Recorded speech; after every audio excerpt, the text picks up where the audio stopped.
আসসালামু আলাইকুম। আপনারা দেখতে পাচ্ছেন আমার বড় ভাই, মহান প্রিয় বড় ভাই, সেও এখন ডিউটি করার জন্য চৌরাস্তার মোড়ে আই পড়ছে। এখন এই বিষয়টা আমার খুব খারাপ লাগতেছে। এই বড় ভাই চৌরাস্তা আইছে, এত শরীর স্বাস্থ্য সব টানিয়ে দেবে সিবিসির আমার বড় ভাই, আর ওদের কালো হয়ে দেবে। শরীর স্বাস্থ্য খুব ফিটফেট ভালো আছে, আপনারা দেখতে পারতেছেন। এই বিষয়ে আপনার মন্তব্য সবাই জানাইবেন। বড় ভাইকে এখানে আসা ঠিক হয়েছে না সে হোটেলের সামনে রিসেপশনে পয়সা থাকবে ম্যানেজার হিসাবে, সেখানে জোতা বাইতে সেখানে মানুষ যে বলবে স্যার আমাকে একটা রুম দেন, কিন্তু বড় ভাই কিছু বলতেছে না। বড় ভাই আপনি কিছু বলেন, আমি তাহলে বুঝতে পারবো যে আপনার মন্তব্য কী আছে এখানে। আমি অনেকদিন পর আপনারা দেখলাম সামনে, এই জন্য হ্যাঁ আসতে খুব খারাপ লাগতেছে আপনার জন্য, কিছু বলতে পারতেছি না। সুপ্রিয় দর্শক, আপনারা দেখতে পাচ্ছেন বড় ভাই খুব কষ্টের ভিতরে আছে, তার জন্য দোয়া করবেন, তার জন্য সামনে না আসা লাগে।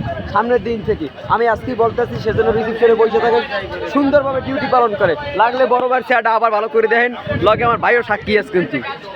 খোদা হাফেজ।